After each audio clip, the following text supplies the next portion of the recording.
said, "Thank you, Daddy." I said, "I'm sorry." Mm. He said, "Sorry about what?" I said, "Son, when you was born, I calculated I had about 960 Saturdays with you." I said, "For the last 9 years, minimum of one Saturday every month, over 100 Saturdays of your life I've spent with somebody else's children." Oh, wow. And he said, "That's okay, Daddy. We did it together." Mhm. I said, "Son, this ain't about you understanding. This is about you knowing that I know the price that was paid." And people don't understand that price. I will never get that time back.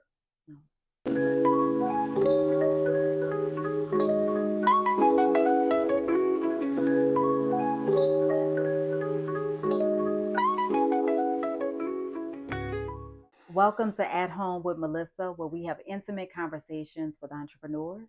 And today I have the absolute honor of sitting with Dr. Calvin Mackie. Dr. Mackie is the founder of STEM NOLA. It's a nonprofit organization set to expose, inspire, and engage communities in learning about opportunities in STEM. Since 2013, STEM NOLA has engaged over 125,000 plus students, mostly underserved low income students, in hands on STEM project based learning. Dr. Mackie is an award winning mentor, inventor, author, former engineering professor, internationally renowned speaker, and successful entrepreneur. And I just want to congratulate you on your cover of Biz New Orleans because you were just recognized for STEM Global. So congratulations on Thank you. all your accomplishments. Thank you, Melissa, and thank you for having me. My pleasure, my pleasure. So we're just gonna get right into it. Let's go. So for those who do not know about STEM NOLA, where did it begin? Where did the vision come from? And I'm a New Orleans native, Mm-hmm. and I left to go to school. I went to Morehouse College, and I went to Tulane. I went to Morehouse College, and I went to Georgia Tech. Okay. Eventually got a PhD from Georgia Tech, and I was blessed to be able to come back home and become a professor at Tulane. Mm-hmm. Started my family here in New Orleans as a professor at Tulane. Mm-hmm. But one day my son came home and he said, "Dad, I don't like science anymore." I believe he was like in the third grade. Okay. I said, "Boy, you crazy. It's in your DNA. Right. Your mom is a pharmacist, and while she was playing that crazy classical music to her belly, I was whispering Newton's laws to her belly. So it's in you." He said, "No, Dad, I like to do stuff with my hands," and the teacher just talked to the board. Now I knew then we had a problem. I couldn't lose my son, to the failures of the educational system. Right. So I went in the garage, started doing all these hands-on activities. Kids next door started coming over. My other son got engaged. Before you know, we had 10, 20 kids in the garage. Wow. And right then and there, we realized we were onto something. But the day that really made a difference, I'll never forget, my son came home. I said, "Boy, what's your grades?" He said, "Dad, I got all A's." That's my boy. That's my boy there. Right. And he said, "Dad, my friends want to know how I know all this." I said, "Do you tell them you do this in the garage with your dad?" He said, "Yeah, Dad, but my friends need this." Right then and there, I realized, my son realized that he was being exposed to somebody and things that his friends had not. Right. And in his heart of hearts, he believed that if his friends were being exposed, they'd be just as bright as him. Right. But at the same time, Melissa, I realized I become just like many other people, keeping my time, my talent, and my treasure in my house to mine. And I realized I had something to offer the community. Right. And pretty much that was the birth of STEM NOLA. How do we get this out of the garage and get it in the community, such that other kids can receive what my son was receiving? Absolutely. And I heard you say in another interview, you talked about how people just really don't care about the children.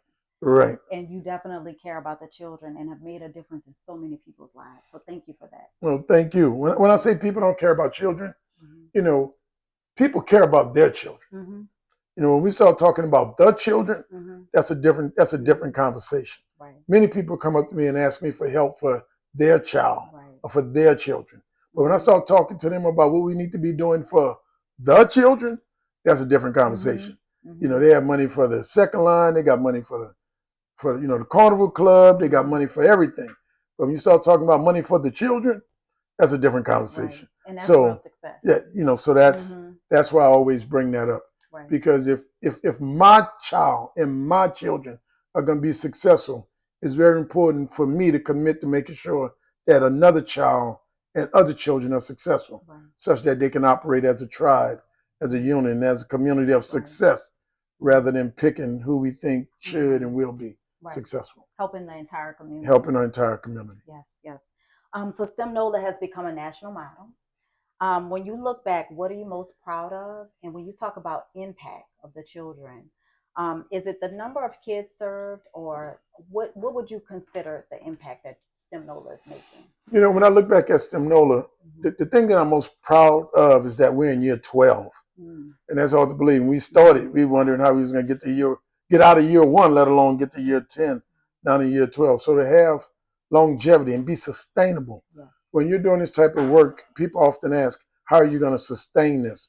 And most times people don't have a clue about how they're going to sustain it, because we're living from, nonprofit, mouth to mouth, donation to donation.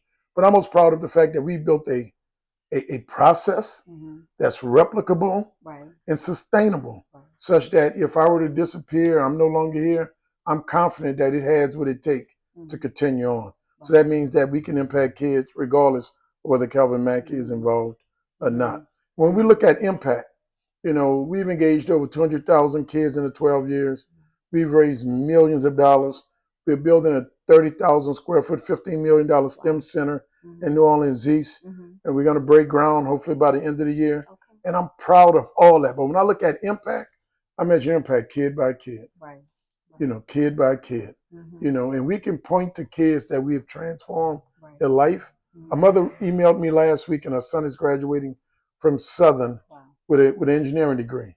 And she said, I want you to know you've changed the trajectory of our family. And I said, no, you all have changed the trajectory of your family. She said, well, you gave us the blueprint. I said, but you all followed it. And that's the most important thing. We are trying to motivate and inspire parents to let them know that there's a pathway and there's a blueprint, that if they follow it, there are positive outcomes on the other side. So for me, impact is child by child. STEM NOLA is not only a nonprofit, but it's run like an organization. Really sustainable organization. What lessons can entrepreneurs learn from the way STEM NOLA is run? When I started STEM NOLA again, the thing I was worried about is sustainability, because the promise I made, my vision was that I want to be able to take a baby from a mother's womb. If that baby stick with us 18, 19 years later, we'll deliver that baby, then that child, that adult into some type of career, trade, or profession. So when we started this, we committed to a generation. We said we wanted to be able, my vision was to be able to take babies from a mother's womb. If they stay in our ecosystem, 20 years later, we'll deliver this young woman, this young man into a career, a trade, or some type of a meaningful employment. That's what we do in sports, right? And that is what we was trying to build. So if there's some advice that I would give to an entrepreneur, I would tell them, I'll tell them they always got to ask. A lot of times you go into business and we look at it from a selfish standpoint and say, how does this benefit me? You got to ask the question of the value proposition. When you walk into a room, you got to understand how does this impact or support the person on the other side that you're trying to sell to. So when I start talking about children, when I go to sit down with CEOs where I want sponsorship from, I really don't talk about the children. I tell them what we do, but really the conversation is about the value proposition to that company. This help you with your corporate social responsibility. This help you with your community engagement. This help you with your employee satisfaction. It help you with your employee engagement in the community. It helps you with your public affairs. Help you with your government affairs. And I tell them all the time, if you really want to get to heaven, it helped you with that too. Because it's the right thing to do. But my point is that, the getting to heaven part and helping the children is not where I start. Because for the person sitting across that desk, that may not be their vision. That may not be their value proposition. But I know everybody sitting across that desk has an ROI, and that's what I got to tap into. And every entrepreneur has to understand the ROI of the people that they're dealing with. Absolutely. And if people could take one thing from this interview, what would you like for them to leave with?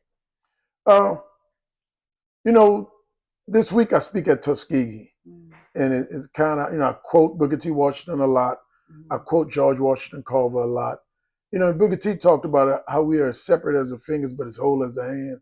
But also he talked about how we need practical skills and vocation, such that we become a people, an industrial people, and eventually that'll lead to equality. That was the Du Bois Booker T debate.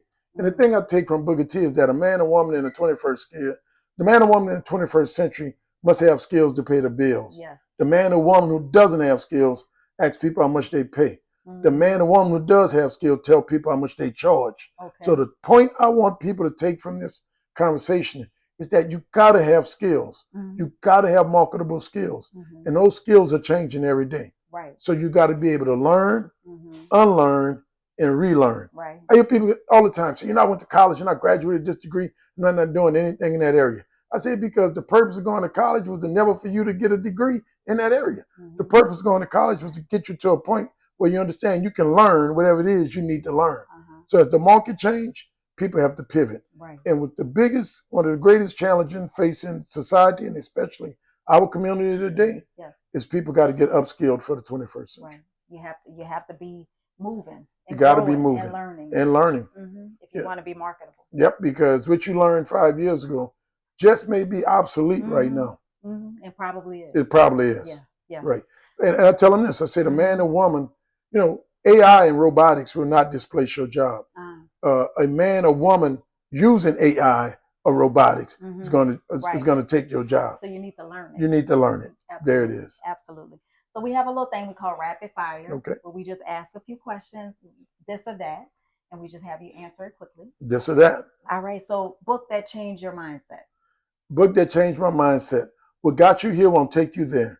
Never forget, I was with former Ambassador James Joseph in South Africa. And he saw how angry I was after Hurricane Katrina. And he put that book in my hand. And when I read that book, I realized you got to have strategies to get to where you want to be.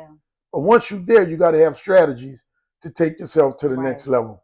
So what got you here won't take you there. You have to keep elevating. You got to keep elevating yourself. Which that book I'm reading right now. We talked about that a little bit. All right. So what's your favorite motivational quote? One of my favorite motivational quotes, again, is Booker T. Washington. You may not get all that you work for, but you will work for all that you get. I meet so many people right now, they want the sun and the music and the second line and the party, but they don't want the work to create the situation to be celebrated. When I talk about STEM NOLA, we put in the work. And I tell people all the time who come to work for us, we work here. And if you come here to just talk, and just hang out, you're in the wrong place. That's right. That's right.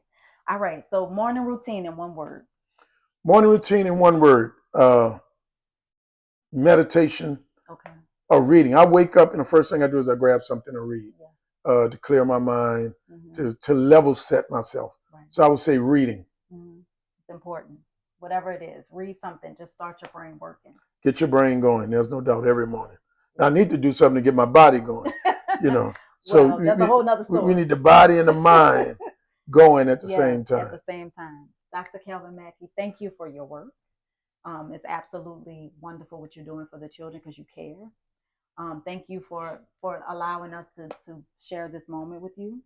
We're very grateful for it, and we wish you the best success going forward. Thank you. Thank you for all that you do. Thank you for creating a platform for people to tell their story, and I wish you the best. Thank you. Thank you. Cool.